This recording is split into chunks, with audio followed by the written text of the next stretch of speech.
বন্ধুরা, এই পাকা আমের সময় প্রায় দিনই প্রত্যেকের বাড়িতে আম এসে থাকে। শুধুই কি আম খাবো, আম দিয়ে কি আর নতুন কিছু খাবো না? তাই আজ আমি আপনাদের সামনে নিয়ে এসেছি পাকা আম দিয়ে দুর্দান্ত স্বাদের নরম তুলতুলে স্পঞ্জি কেকের রেসিপি। আজকের এই রেসিপি দেখার পর বাড়িতেই প্রথমবারেই যে কেউ বানিয়ে নিতে পারবেন দুর্দান্ত স্বাদের আমের স্পঞ্জি কেক। নমস্কার বন্ধুরা, আমি উমা। আমার চ্যানেলে আপনাদের সবাইকে অনেক অনেক স্বাগত। চলুন তাহলে শুরু করা যাক আজকের এই ভিডিওটি। সবার প্রথমে আমি এখানে একটি মিক্সিং বোল নিয়ে নিয়েছি। তার মধ্যে প্রথমে দিয়ে দিচ্ছি একটি ডিম, আর দিয়ে দিচ্ছি হাফ কাপ পরিমাণ চিনি। এখানে মিষ্টিটা আপনারা নিজেদের টেস্ট অনুযায়ী ব্যবহার করবেন।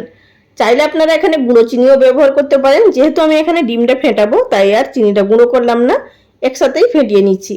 ডিম এবং চিনিটাকে ততক্ষণ অবধি ফেটিয়ে নিতে হবে যতক্ষণ না একটি ফেনা তৈরি হচ্ছে। আর যে সমস্ত বন্ধুরা ডিম ছাড়া কেক খেতে পছন্দ করেন তাদেরও কোনো চিন্তা নেই, আমি আগেই চ্যানেলে আপলোড করে রেখেছি ডিম ছাড়া আমের কেক। তার লিঙ্ক আমি ডেসক্রিপশন বক্সে দিয়ে দেবো, আপনারা চাইলে দেখে নিতে পারেন। তো বন্ধুরা দেখুন, এখানে ডিম এবং চিনিটা খুব ভালোভাবে ফেটিয়ে নেওয়া হয়ে গেছে। এই পর্যায়ে দিয়ে দিলাম 1/4 কাপ পরিমাণ রিফাইন্ড অয়েল। মানে এখানে আমি 1 কাপের 4 ভাগের 1 ভাগ ব্যবহার করেছি। আপনারা যে কাপ নিয়েই মেপে করবেন, একটা কাপ নিয়েই মেপে করবেন, তাহলেই আপনাদের সুবিধা হবে সমস্ত উপকরণগুলো ব্যবহার করতে। এবার দিয়ে দিচ্ছি যেটা মেন উপকরণ, আমের পাল্প। আমি এখানে একটি মাঝারি সাইজের আম পেস্ট করে নিয়েছিলাম গ্রাইন্ডিং জারের মধ্যে, সেটিকে এখানে ব্যবহার করছি। অবশ্যই এখানে যেই উপকরণ নিয়েছি তার জন্য হাফ কাপ পরিমাণে আমের পাল্প ব্যবহার করবেন।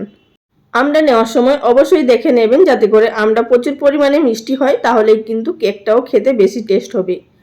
আম এবং তেলটা খুব ভালোভাবে ফেটিয়ে নেওয়ার পর দিয়ে দিলাম সামান্য পরিমাণ 1 চিমটির থেকেও কম ম্যাঙ্গো ফুড কালার ব্যবহার করলাম। তবে কিন্তু আপনারা এটি চাইলে দিতে পারেন, না চাইলে নাও দিতে পারেন। এমনিতেই কিন্তু কালারটা চলে এসছে পাকা আমের পাল্প দেওয়ার পরে, তবুও আমি সামান্য পরিমাণ দিয়ে রাখলাম। আপনারা না চাইলে নাও দিতে পারেন, আবারও বলে দিলাম। সমস্ত উপকরণগুলো ভালোভাবে ফেটিয়ে মিশিয়ে নেওয়ার পর এবার একটি স্ট্রেনার বসিয়ে নিলাম উপরে। এবার দিয়ে দিচ্ছি এর মধ্যে মেজারিং কাপের 1 কাপ পরিমাণ ময়দা, দিলাম এখানে 2 টেবিল চামচ পরিমাণ গুঁড়ো দুধ, দিয়ে দিলাম 1/4 টিস্পুন পরিমাণ নুন, এতে করে কেকের টেস্ট খুবই ভালো আসবে। দিয়ে দিলাম এর মধ্যে হাফ টিস্পুনের একটু বেশি বেকিং পাউডার, আর হাফ টিস্পুনের একটু কম এখানে বেকিং সোডা ব্যবহার করলাম। মানে যতটা বেকিং পাউডার ব্যবহার করবেন তার অর্ধেকটা পরিমাণ বেকিং সোডা ব্যবহার করতে হবে। এই সমস্ত উপকরণগুলো ভালোভাবে চেলে নিতে হবে, তবেই কিন্তু কেকের মধ্যে আর কোনো রকম দলাভাব থাকবে না।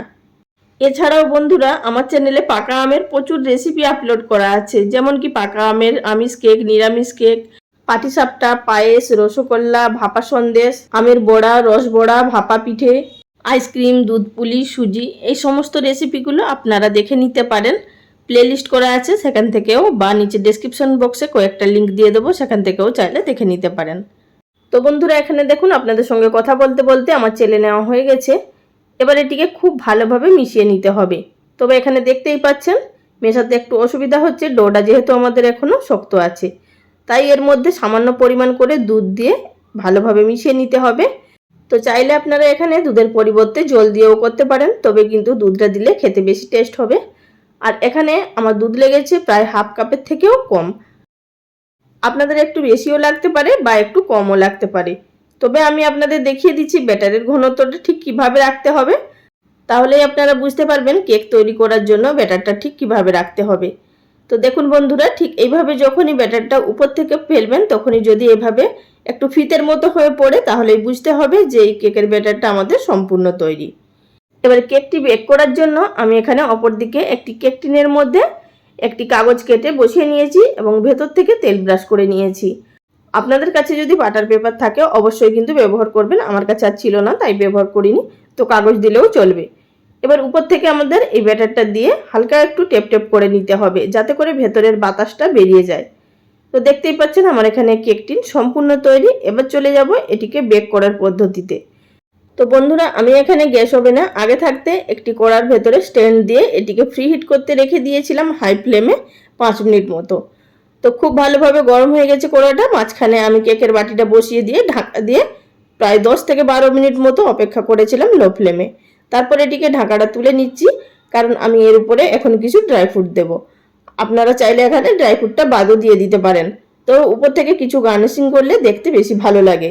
আর কেকটা যদি কাঁচা অবস্থায় দিয়ে দেন তাহলে কিন্তু এই ড্রাই ফ্রুটগুলো কিন্তু ভেতরে ঢুকে যাবে, তো সুতরাং এইভাবে 10 থেকে 12 মিনিট পর দিয়ে দেবেন, তাহলে কিন্তু আর ভেতরে ঢুকে যাবে না।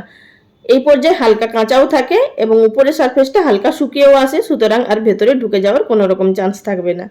আর আমি এখানে কাজু, আমন্ড, পেস্তা এবং কিশমিশ ব্যবহার করেছি। আপনারা আপনাদের পছন্দ অনুযায়ী ব্যবহার করতে পারেন বা আপনাদের কাছে যেটা থাকবে সেটাই ব্যবহার করতে পারেন। এবার আবারও উপর থেকে ঢাকা দিয়ে লো ফ্লেমে বেক করে নেব আধা ঘন্টা মতো। ফিরে এলাম আধা ঘন্টা পর। এবার আপনাদের দেখিয়ে দিচ্ছি কেকটা ঠিক কিভাবে বেক হয়েছে। একটি টুথপিক নিয়ে দেখে নিলাম যে টুথপিকের গায়ে কিছুই লেগে নেই, তার মানে কেকটা খুব ভালো মতো বেক হয়ে গেছে। তো এখানে আমার সময় লেগেছে প্রায় 40 মিনিট মতো। যেহেতু এখানে ডিম দেওয়া আছে খুব বেশি সময় লাগেনি, তবে আমের কেকে একটু সময় বেশি লাগে। যদি আপনারা ডিম ছাড়া করেন সেক্ষেত্রে কিন্তু কেকটা বেক হতে প্রায় 50 মিনিট মতো সময় লেগে যাবে। তো বন্ধুরা, কেকটা নামিয়ে ঠান্ডা করে নিয়েছি আর কেকটা কতটা নরম হয়েছে আশা করি দেখে বুঝতে পারছেন।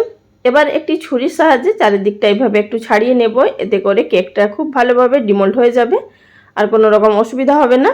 এবার একটি প্লেট দিয়ে খুব ভালোভাবে এটিকে উল্টে নিলেই বেরিয়ে আসবে আর কেক টিনের গায়েও কিন্তু একটুও লেগে থাকবে না। আর বন্ধুরা, আমি কেকটা যখন ডিমোল্ড করছিলাম তখন একটি ফোন চলে এসেছিলো, তাই ক্যামেরাটা অফ হয়ে গেছিলো, তার জন্য দুঃখিত। আর আপনাদেরকে আমি কেক টিনটা দেখিয়ে দিলাম যে কেক টিনের মধ্যে কিছু লেগে নেই। এবার আপনাদেরকে কেকটা কেটে দেখিয়ে দিচ্ছি, তাহলে আপনারা পারফেক্টভাবে বুঝতে পারবেন যে কেকটা কতটা দুর্দান্তভাবে ভেতর থেকেও তৈরি হয়েছে। আশা করি সেটা দেখে বুঝতে পারছেন যে কেকটা কতটা পারফেক্টভাবে তৈরি হয়েছে। যেমনই কিন্তু কেকটা স্পঞ্জি হয় তেমনই কিন্তু নরম তুলতুলেও হয় আর খেতেও কিন্তু ঠিক ততটাই সুস্বাদু হয়। আর এই কেকের মধ্যে আলাদা করে কোনো ফ্লেভার দেওয়ার কোনো প্রয়োজন নেই।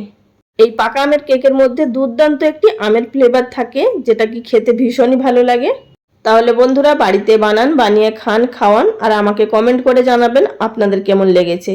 আজকের ভিডিওটা এখানেই শেষ করলাম। সবাই ভালো থাকবেন। নমস্কার।